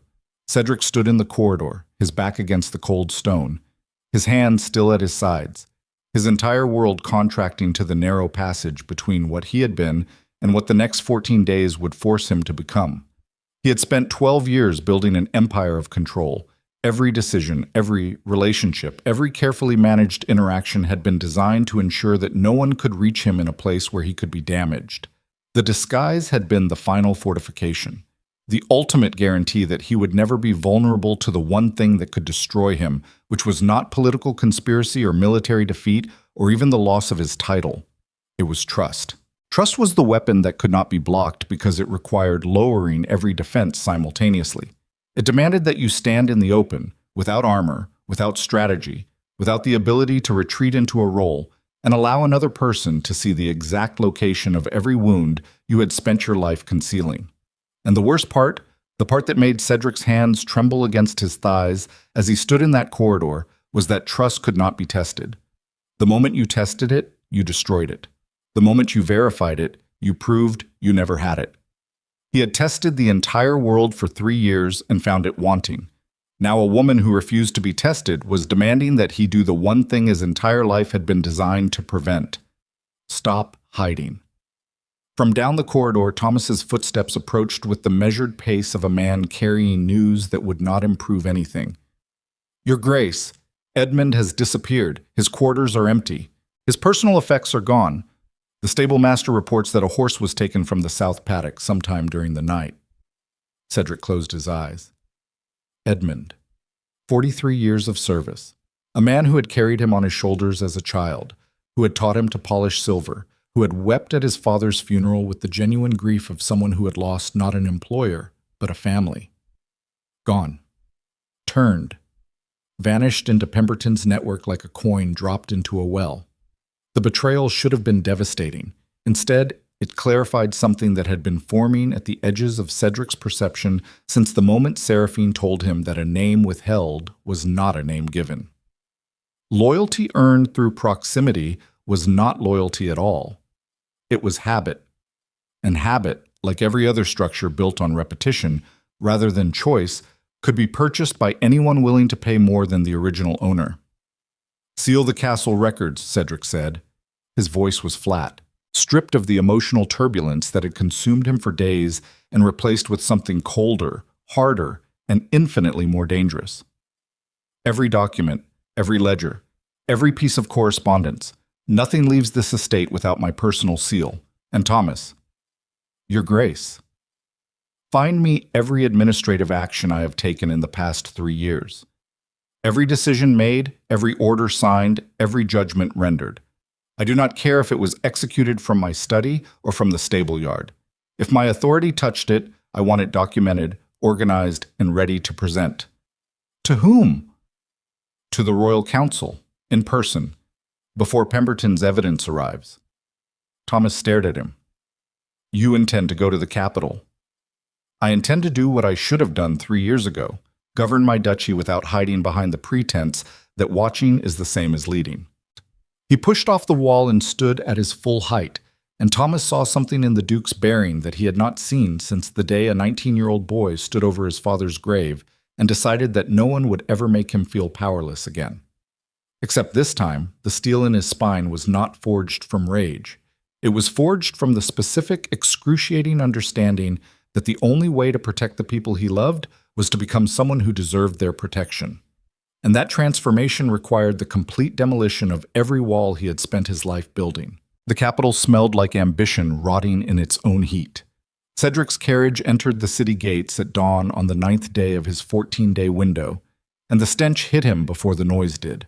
Coal smoke and horse dung and the cloying sweetness of overripe fruit from the market district, all of it layered beneath the invisible but unmistakable odor of concentrated power being traded, hoarded, and weaponized by men who had never governed anything except their own appetites. He had not visited the capital in 2 years. The city had not improved in his absence. Thomas sat across from him in the carriage, a leather case on his lap containing every document Seraphine had organized during 6 consecutive nights of work that had transformed the administrative record of the Ravenshade Duchy from a scattered archive into a prosecutorial instrument. She had not slept more than 3 hours on any of those nights. Cedric knew this because he had not slept either, and from his study window he could see the light burning in Lillian's chambers where Seraphine worked at a borrowed desk, sorting 3 years of governance into a narrative that reframed concealment as diligence and absence as strategic observation. She was not in the carriage. She had refused to accompany him to the capital. "If I appear beside you at the council, Pemberton will use it," she had said on the morning of his departure, standing in the courtyard with Lillian's hand resting on her arm. "He will frame me as evidence of exactly the emotional compromise he is accusing you of. A minor noblewoman influencing the Duke's judgment during a crisis. The optics destroy your defense before you open your mouth. The defense is your work. You built it. The defense is your governance. I organize the evidence of it. Those are different things, and the distinction matters because the council will not be evaluating my competence. They will be evaluating yours. If you cannot stand in that chamber and defend your own record without me beside you, then the record is not worth defending." She was right. She was devastatingly, structurally, infuriatingly right, and the fact that her absence from the carriage felt like a missing limb told Cedric more about the depth of his dependence than any confession he could have manufactured. He had left Blackstone Castle with Seraphine's legal framework, Thomas's administrative files, and the specific grinding awareness that the woman who had given him the tools to save his duchy had also given him the hardest instruction of his life. Do it alone. Prove that the man standing in the council chamber is worth the title he carries. Because if you cannot do that without someone holding your hand, then Pemberton is right, and the duchy deserves better leadership. She had not said those exact words. She had not needed to. The architecture of her silence communicated them with a precision that language would have diluted. The royal council convened in the Hall of Precedent, a cavernous stone chamber beneath the palace where every major aristocratic dispute in the past 2 centuries had been adjudicated. The room was designed to intimidate. Vaulted ceilings disappeared into shadow above iron chandeliers. The council members sat behind an elevated bench of carved oak that forced every petitioner to look upward while presenting their case. The acoustics amplified whispers and swallowed confidence, and more than one duke in the kingdom's history had entered this chamber as a ruler and left as a footnote. Lord Pemberton was already seated in the petitioner's gallery when Cedric entered. His expression carried the satisfied calm of a man who had arrived at a destination he had been navigating toward for 8 months. Beside him, Cordelia sat with her hands folded and her eyes fixed on a middle distance that suggested she had already calculated every possible outcome and assigned each one a probability. The gallery was full.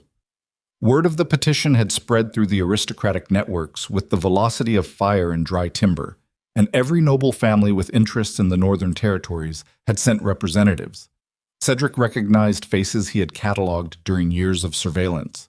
Lords who had smiled at him over dinner while negotiating alliances behind his back. Ladies who had showered Lillian with performative attention while privately suggesting that the blind sister of a duke was a liability best managed through institutional care. The entire gallery was a museum of the exact duplicity that had driven him into disguise in the first place, and walking into it felt like voluntarily entering a cage whose bars he had spent 3 years documenting. 5 council members presided. Lord Chancellor Ashworth occupied the center seat, a gaunt, deliberate man whose reputation for procedural exactitude bordered on obsession.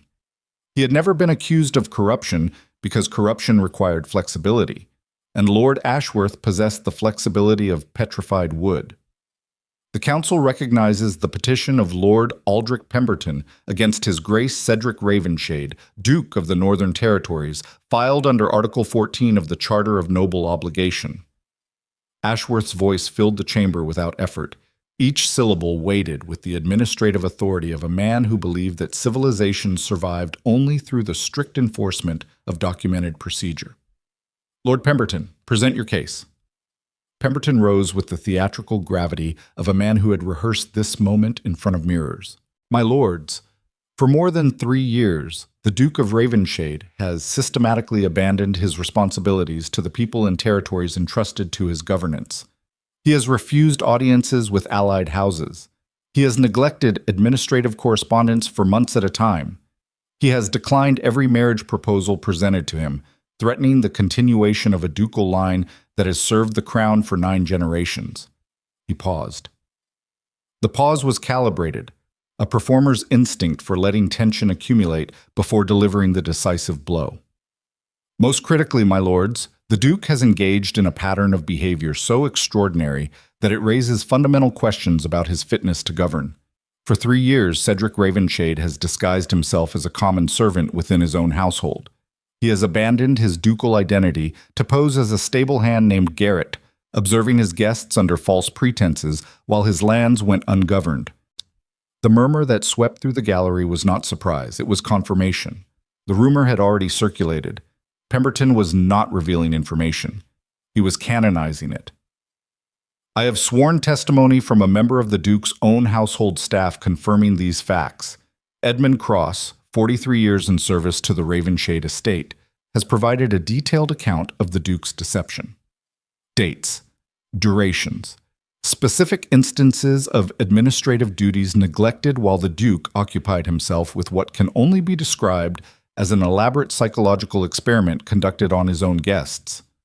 Pemberton turned toward Cedric. The gallery followed his gaze, and for one suspended moment, every eye in the Hall of Precedent focused on the man sitting alone at the respondent's table with a leather case of documents and the absolute terrifying stillness of someone who has stopped calculating escape routes. I submit, my lords, that a duke who hides from his own identity cannot be trusted with the governance of territories, peoples, and resources that depend on stable, visible, accountable leadership. Pemberton sat. The silence that followed was not the silence of consideration. It was the silence of an audience waiting for the condemned to speak. Lord Ashworth's gray eyes moved to Cedric. Your Grace, you may respond. Cedric stood. The physical act of standing in that chamber, in his own clothes under his own name, facing an audience composed entirely of people who had spent years performing loyalty they did not feel, required the complete dismantling of every instinct he had developed since his father's death. Every reflex told him to calculate, to strategize, to identify the weakest member of the council and target his response accordingly, to find the angle, the leverage, the precise combination of words that would transform this hearing from a trial into a victory. Instead, he opened the leather case and placed a single stack of documents on the table. My lords, I will not dispute the facts Lord Pemberton has presented. I disguised myself as a servant within my own household for 3 years. That is true. I observed my guests under false pretenses.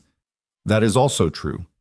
And I understand why those facts, presented as Lord Pemberton has presented them, suggest a pattern of behavior incompatible with the responsibilities of my title. The gallery shifted. This was not the response they had anticipated. A denial would have been expected. A counteraccusation would have been strategic. An admission was unprecedented. But Lord Pemberton has presented facts without context, which is the equivalent of presenting symptoms without a diagnosis. The question before this council is not whether I disguised myself. The question is why, and whether the governance of the Northern Territories suffered as a result. He opened the stack of documents. These are the administrative records of the Ravenshade Duchy for the past 3 years. Every land dispute resolved, every tax assessment completed, every infrastructure project funded, approved, and executed, every judicial ruling rendered, every trade agreement negotiated, every military readiness report filed with the Crown on schedule. In 3 years of what Lord Pemberton describes as dereliction, the Ravenshade Duchy has maintained the lowest crime rate, the highest agricultural yield, and the most stable population growth of any territory north of the capital. He placed each document on the table with the deliberate precision of a man laying bricks in a wall. I govern my duchy from the stable yard, from the servants' quarters, from the corridors outside dining halls, and the shadows behind garden walls.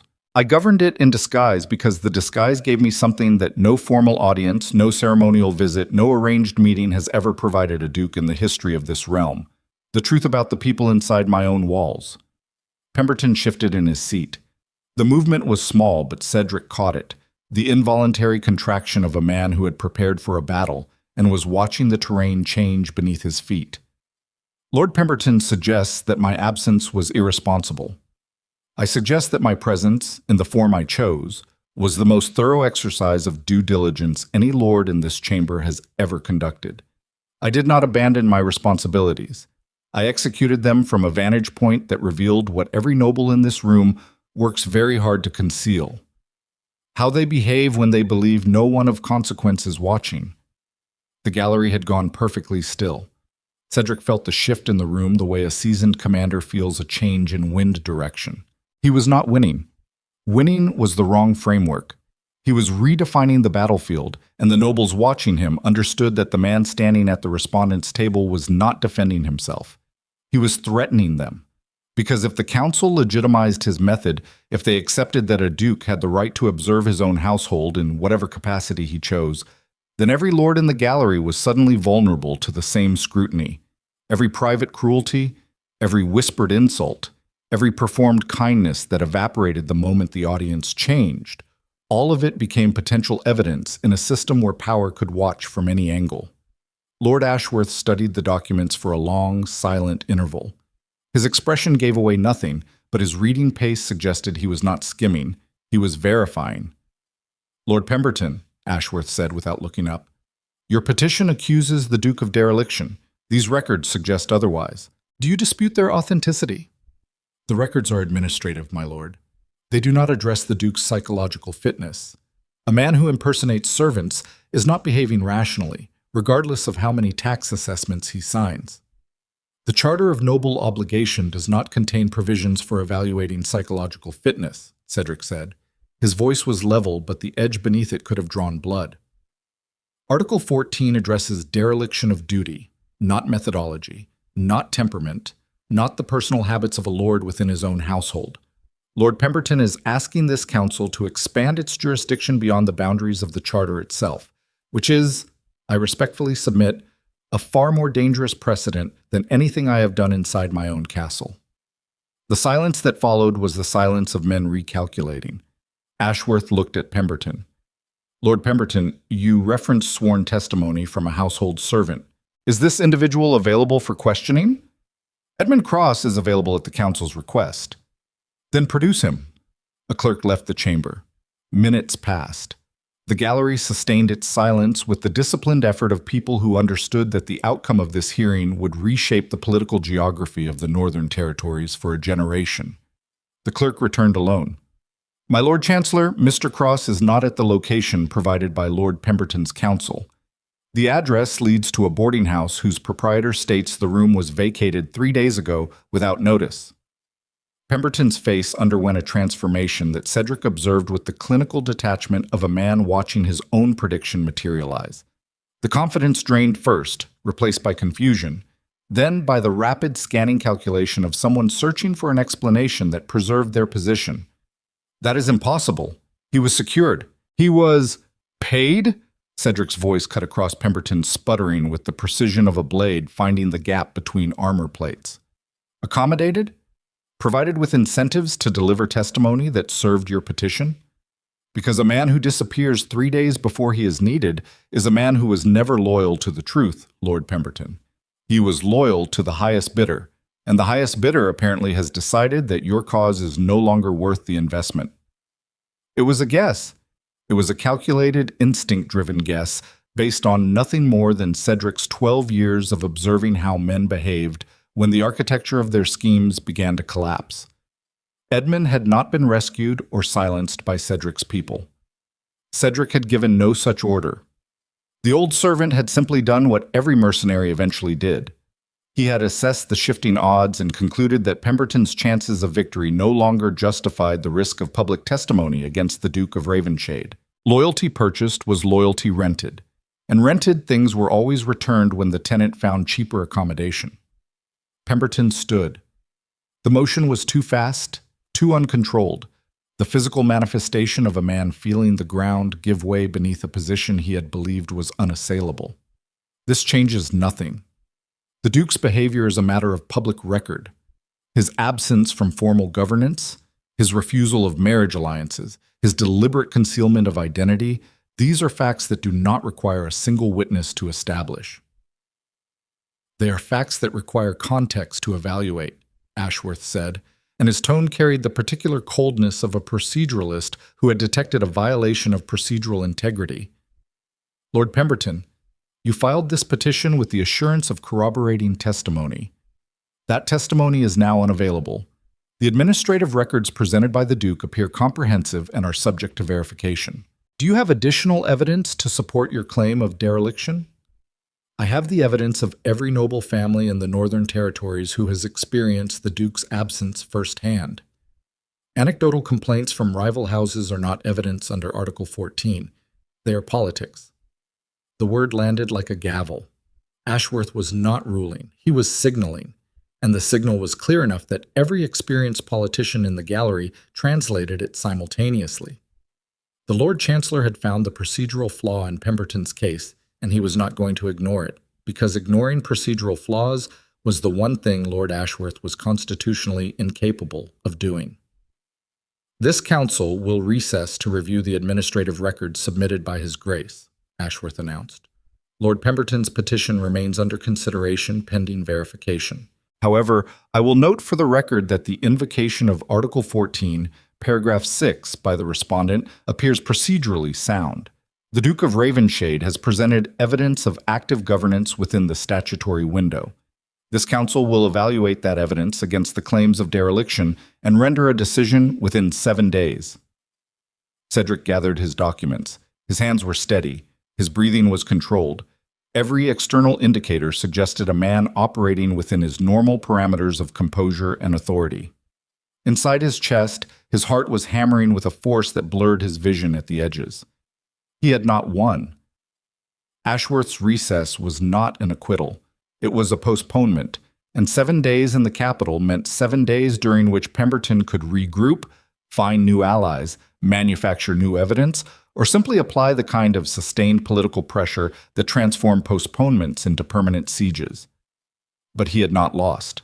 And the difference between those two states, the narrow corridor between defeat and survival, was wide enough to walk through if he did not hesitate. He was crossing the chamber toward the exit when Pemberton intercepted him. The older man moved with the aggressive directness of someone who had abandoned tactical subtlety and was operating on the raw fuel of humiliated fury. "You think this is over?" Pemberton's voice was low enough for privacy, but vibrated with a pressure that suggested it would not remain low for long. "You think a stack of paper and a missing witness changes what you are?" "What I am, Lord Pemberton, is standing, which is more than your petition will be doing when Ashworth finishes his review. Ashworth is a procedural machine. He will rule on the documents. But the court of opinion operates on different rules, and the opinion of every family in the Northern Territories is that you are an unstable recluse who plays at being common because you cannot stomach the responsibilities of your own blood." Cedric stopped walking. He turned to face Pemberton with the full weight of 12 years of authority compressed into a single expression, and the older man, for all his bluster and political experience, took half a step backward before catching himself. "You removed a servant from my household. You paid him to betray a family he served for 4 decades. You used his testimony to file a petition designed not to protect the Northern Territories, but to install your daughter in my castle and your influence over my lands. And when the servant you corrupted disappeared because even purchased loyalty has an expiration date, you stood before the council and pretended that the absence of your fabricated evidence was irrelevant." Cedric stepped closer, close enough that Pemberton could see the particular quality in his eyes that had earned him the name every rival house used when they thought he could not hear. I know what I am, Lord Pemberton. I am a man who hid from his own name because the weight of it had become indistinguishable from a prison. That was a failure. My failure. And I am standing in this chamber today because a woman I did not deserve to meet forced me to see it. His voice dropped to a register that did not carry beyond the two of them. But do not mistake my willingness to acknowledge failure for weakness. I have destroyed political alliances more powerful than yours before breakfast. I have ended houses that threaten my sister, my people, or my territories with the same efficiency you apply to bribing old men. And if you come at my family again, through the council, through fabricated testimony, through your daughter, through any mechanism your considerable but overestimated intelligence can devise, I will not respond with petitions. I will respond with the full, unrestricted exercise of every resource, every alliance, and every instrument of power that the Duchy of Ravenshade commands. And you will discover, Lord Pemberton, that the man who emerged from hiding is considerably more dangerous than the man who was hiding. He turned and walked out of the Hall of Precedent. Thomas fell into step beside him as they crossed the palace courtyard. The steward's face carried an expression Cedric had never seen on him.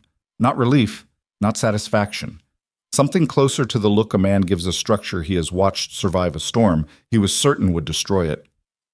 Your Grace, a message arrived during the hearing from Blackstone. Thomas handed him a folded paper sealed with the Ravenshade crest. Cedric broke the seal. The handwriting was Thomas's deputy, but the content had clearly been dictated by someone whose precision with language was unmistakable. Cedric read the message twice. The color left his face. How old is this? It arrived by fast rider 2 hours ago. The events described occurred yesterday evening. Cedric's hands crushed the paper. His knuckles went white. His breathing, controlled and measured throughout the entire council hearing, fragmented into something ragged and raw. Saddle the fastest horses available. We ride within the hour. Your Grace, the council review. Pemberton did not stop at the petition, Thomas. Cedric's voice had changed. The measured authority was gone. What replaced it was something older, something that predated the Duke and the title and the disguise, and reached all the way back to the 19-year-old boy who had learned that the world would take everything from you if you were not willing to become something terrifying enough to stop it. While we were in this chamber arguing about procedure, Pemberton's allies moved on Blackstone. Lord Harcourt's men arrived at the castle last night under the pretense of a diplomatic visit. They have refused to leave. They are inside the walls. Thomas's face drained of color. Lillian is inside those walls, Cedric said, and the way he spoke his sister's name transformed 2 syllables into something that sounded like the cocking of a weapon. Seraphine is inside those walls. He mounted the horse a groom had brought to the courtyard steps and drove his heels into the animal's flanks with a force that launched them through the palace gates before Thomas had finished reading the letter himself. The road north stretched ahead of him, 2 days of hard riding through terrain that would destroy horses and exhaust riders, and Cedric leaned into the wind with the specific, crystallized understanding of a man who had just learned the most brutal lesson that power ever taught. You could not protect anything from a distance. You could not defend anyone by hiding. And the people who waited behind the walls you left unguarded did not care about your political victories or your legal frameworks or your eloquent speeches before councils of men who would never risk their own comfort to protect someone else's family. They cared about whether you came back. Behind him, the capital shrank against the horizon like a wound closing. Ahead, the northern road climbed toward cliffs and storms, and the castle where every person he had failed to protect was waiting to learn whether the man who had finally stopped hiding would arrive in time to prove that the transformation meant something more than words spoken in the right chamber at the right moment. The horse's hooves struck the packed earth like a heartbeat accelerating toward a threshold it could not sustain. Cedric did not slow down. He killed the first horse at the border of his own territory.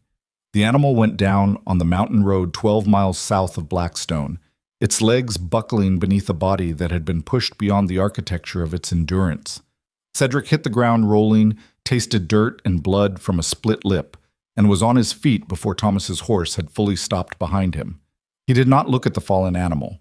He could not afford the half-second of remorse that looking would cost, because remorse required a pause in forward motion, and forward motion was the only thing keeping the panic caged behind the wall of action he had been constructing since the capital. Thomas dismounted and handed over his own horse without being asked. The old steward's face carried the particular resignation of a man who understood that the next instruction would be unreasonable and had already decided to follow it. Take the fallen horse's saddle. Find a mount at the next village. Bring every man you can gather. Your Grace, riding into Blackstone alone against Harcourt's soldiers is not courage. It is suicide. It is neither. It is the only option that arrives in time. He was in the saddle and gone before Thomas could formulate the objection that would not have changed anything. The road climbed through pine forest stripped bare by winter wind, and the gray sky above the tree line pressed down on the landscape with the suffocating weight of a lid being lowered onto a box. Cedric rode through it with the controlled savagery of a man who had spent 12 years converting rage into governance and was now converting it back. Blackstone Castle appeared on the cliff's edge at dusk, its towers cutting the darkening sky like teeth in a jaw that had been clenched for centuries. From the ridge above the northern approach, Cedric could see the changes immediately. Harcourt's banners flew from the outer gatehouse.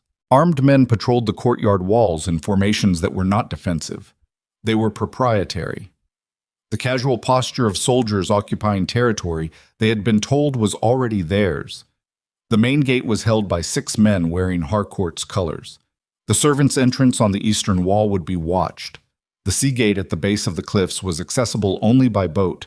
Every conventional entry point was controlled. But Cedric had not spent 3 years disguised as a servant inside his own castle, without learning things about its architecture that no military strategist would think to catalog. He left the horse tied in a copse of wind-bent pines a quarter-mile from the walls and descended the cliff path on foot. The path was not on any map. It had been carved into the rock face by smugglers 3 generations before his grandfather purchased the estate, and it terminated at a drainage culvert that emptied into the sea cave beneath the castle's north foundation. The culvert was 18 inches wide. Cedric removed his coat, his boots, and the ducal signet ring that would catch on the stone, and he crawled through 40 feet of ancient drainage pipe in his shirt sleeves with salt water seeping through the cracks and the weight of his entire fortress pressing down above him like the physical manifestation of every responsibility he had spent 3 years trying to escape. A man who hid from his own name. That was what he had called himself in the council chamber, and the description had been accurate. But accuracy and completeness were different things, and crawling through the guts of his own castle in the dark, Cedric understood the part he had left out. He had not hidden because the weight was unbearable. He had hidden because he was afraid that bearing it would change him into something he could not recognize, that the pressure of absolute authority would compress whatever remained of the boy who had loved his sister and trusted his household and believed that power could be exercised without consuming the person who held it. The culvert opened into the cellars beneath the castle kitchens. Cedric emerged covered in grime and salt water into a darkness that smelled of stored grain and old wine. He stood for a moment listening. The sounds above were wrong. Blackstone Castle had a specific acoustic signature, the rhythm of a household that moved with the precision of a mechanism maintained by generations of disciplined service. What he heard now was the arrhythmic noise of an occupied space. Heavy boots where soft shoes should be. Laughter where silence was customary. The sound of men who felt entitled to a space they had not earned. He moved through the cellars by memory, navigating corridors he had walked as Garrett, with the ease of a man returning to a language he had spoken since childhood. The servant's staircase brought him to the ground floor, and from the shadows of the linen passage he could see the great hall. Lord Harcourt sat in Cedric's chair. The image hit with a violence that preceded rational thought. Harcourt was a lean, precise man with the watchful patience of a predator who preferred to let others flush prey into the open, and he sat in the carved oak chair at the head of the great hall's central table with the studied casualness of someone rehearsing ownership. 8 of his soldiers flanked the room. A 9th stood at the door to the east wing, the wing that contained Lillian's chambers. Cedric counted men, exits, weapons, and distances with the automatic efficiency of a mind that had been trained for crisis management since adolescence. 8 soldiers in the hall, 1 at the east wing door, unknown numbers elsewhere. His own household staff was visible in the corners of the room, moving with the rigid, compressed body language of people operating under threat. 2 kitchen maids, a footman. The cook, Mrs. Alderton, whose broad face was set in an expression of controlled fury that Cedric recognized as the look of a woman waiting for permission to become violent. He did not see Seraphine. He did not see Lillian, the East Wing, behind the guarded door, either confined or hiding. Either way, separated from the main household by armed men who answered to the Lord currently sitting in a chair that had held Ravenshade authority for 9 generations. Cedric stepped out of the shadows and into the great hall. The effect was immediate and total. Mrs. Alderton dropped a copper pot. The footman pressed his back against the wall. The 2 kitchen maids froze in postures of arrested motion, their eyes wide with the disbelief of people watching something they had given up expecting. Harcourt's reaction was slower and more controlled. He looked at Cedric the way a chess player looks at a piece that has appeared on the board from an impossible position. Surprise, then calculation, then the rapid reassessment of a man who was not accustomed to being outmaneuvered in physical space. Your Grace, Harcourt did not stand. The deliberate decision to remain seated was itself a statement, a territorial claim expressed through posture. We were not informed of your return. You were not intended to be informed. Stand up.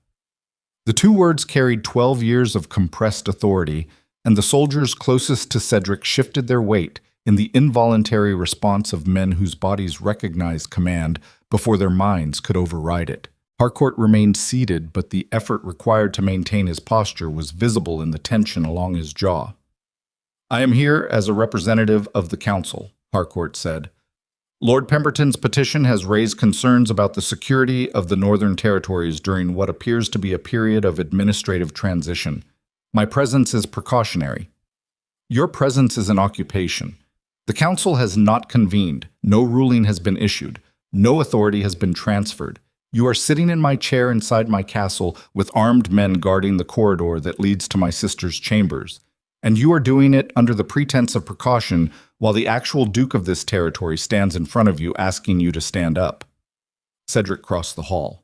His footsteps echoed off the stone walls with a rhythmic precision that filled the silence between each word he was no longer speaking. The soldiers watched him approach their lord with the uncertain attention of men reassessing the tactical assumptions they had been operating under. They had been told the Duke was in the capital. They had been told the castle was effectively undefended. They had been told this would be a quiet, administrative seizure of a property whose owner had abandoned it. No one had told them the owner would emerge from the cellar in a salt-stained shirt with the eyes of a man who had stopped being afraid of anything except the consequences of arriving too late. Cedric stopped 3 feet from the chair. His chair. The chair his father had sat in, and his father's father, and every Ravenshade who had understood that authority was not a title conferred by councils or inherited through bloodlines. Authority was the willingness to stand in a room full of armed men and behave as though the weapons were irrelevant because the force you carried was structural rather than physical. Your men have 2 choices, Lord Harcourt. They leave this castle under their own power tonight, or they leave it under mine tomorrow. One of those options allows them to keep their commissions, the other does not. Harcourt studied him for a long, measuring moment. Then he stood. The motion was slow, deliberate, the calculated retreat of a man preserving the appearance of choice in a situation where choice was evaporating. Pemberton assured me the Duke would be detained in the capital for at least a week. Pemberton miscalculated. It is a habit of his. The petition is still active. The council will rule. The council will rule on administrative records that demonstrate 3 years of continuous governance. Lord Ashworth is reviewing those records now. And when he finishes, he will find exactly what I told him he would find. A duchy managed with more diligence and attention than any territory represented by the men who conspired to take it from me. Dean, Harcourt's eyes moved to the east wing door. The women are unharmed. We are not savages. You are men who locked a blind woman and her companion behind a guarded door in her own home. The distinction between that and savagery is thinner than you would like to believe. Cedric turned to the soldier guarding the east wing. The man was young, perhaps 22, and the uncertainty on his face suggested he was beginning to understand that the chain of command he had been following had just been severed at its source. Open the door. The soldier looked at Harcourt. Harcourt said nothing. The silence was itself an instruction, the last tactical concession of a man who understood that maintaining the occupation was no longer worth the cost of the confrontation it would require. The soldier opened the door. Cedric walked through it into the corridor that led to Lillian's chambers, and the transition between the occupied hall and this quiet passage felt like crossing a border between two countries. The noise fell away.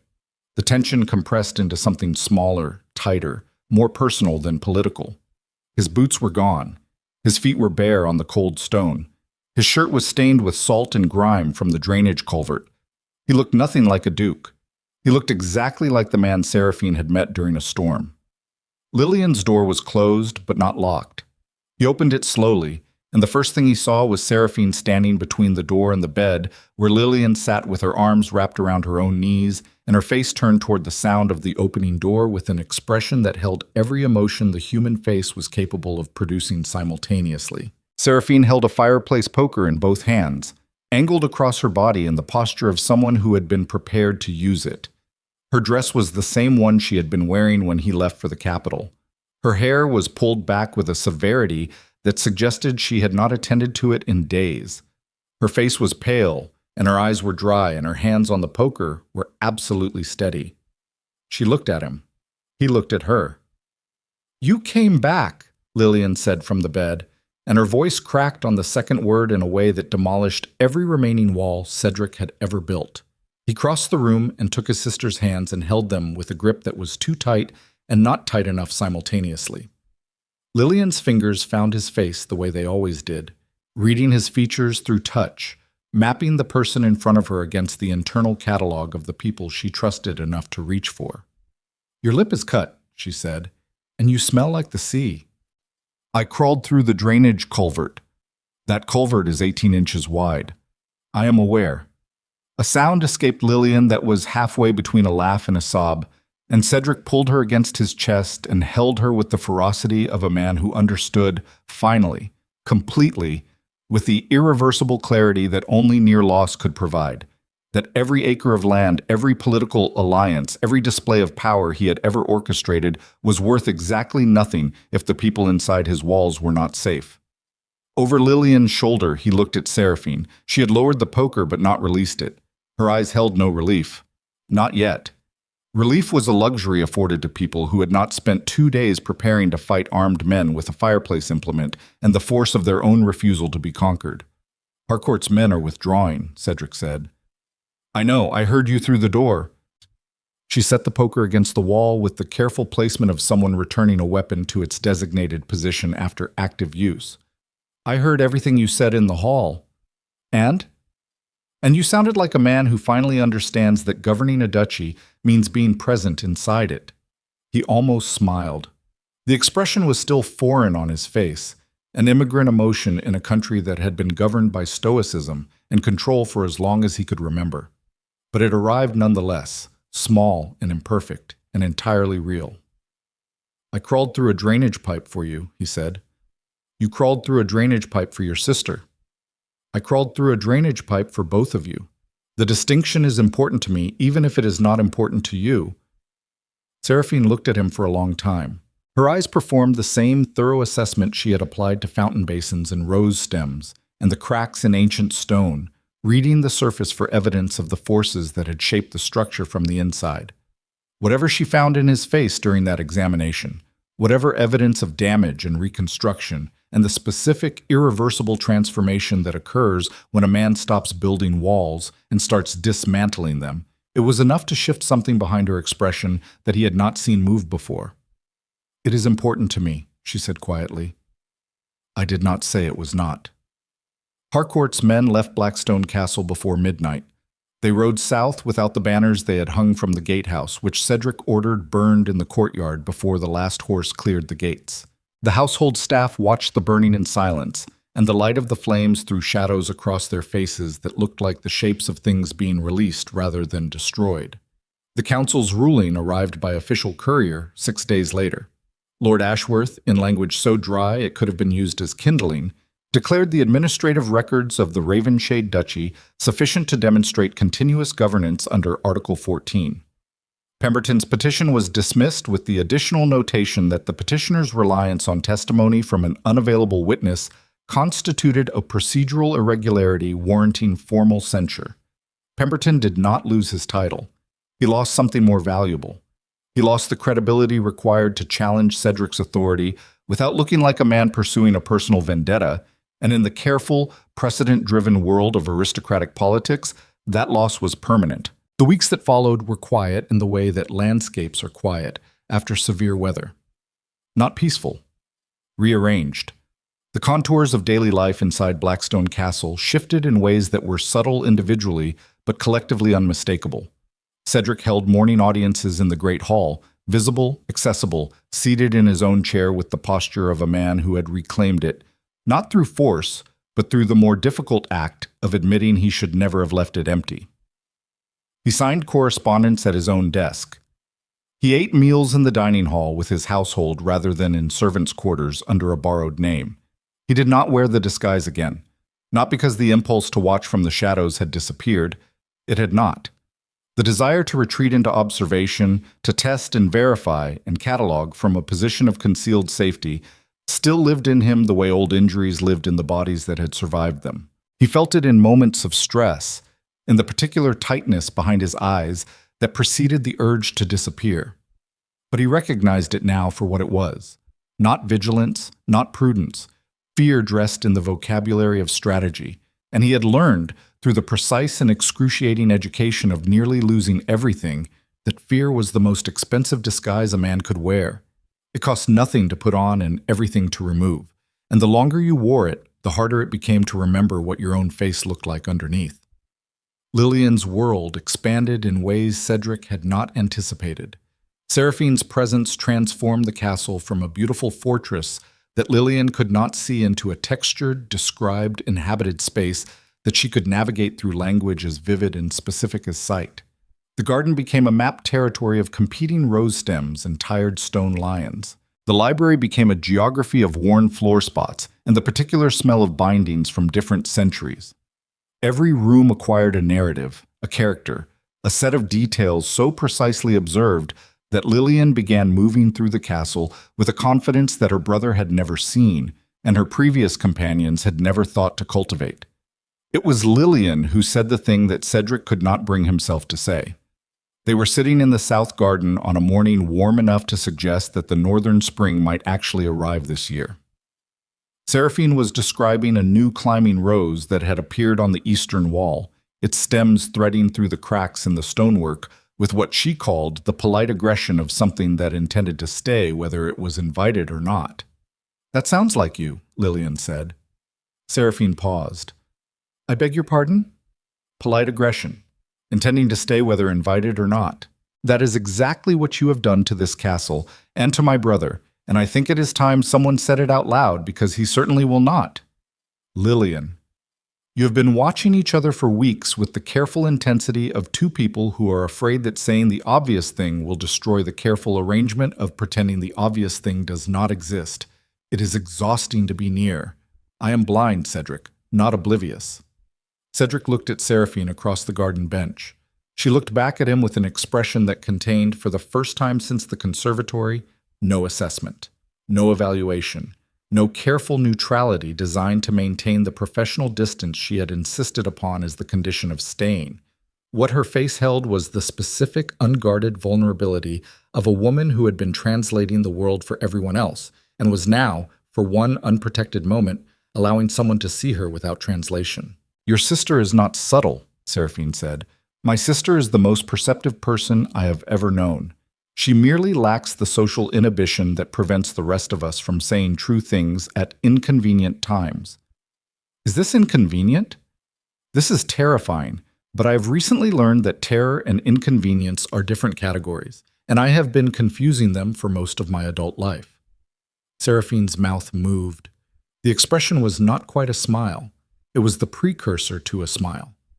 The tectonic shift that preceded the visible event, and watching it form on her face was like watching the first crack of light on the horizon. After a night so long, you had forgotten that dawn was a thing that happened to other people. "I stayed for Lillian," she said. "I know." I told you I stayed for Lillian.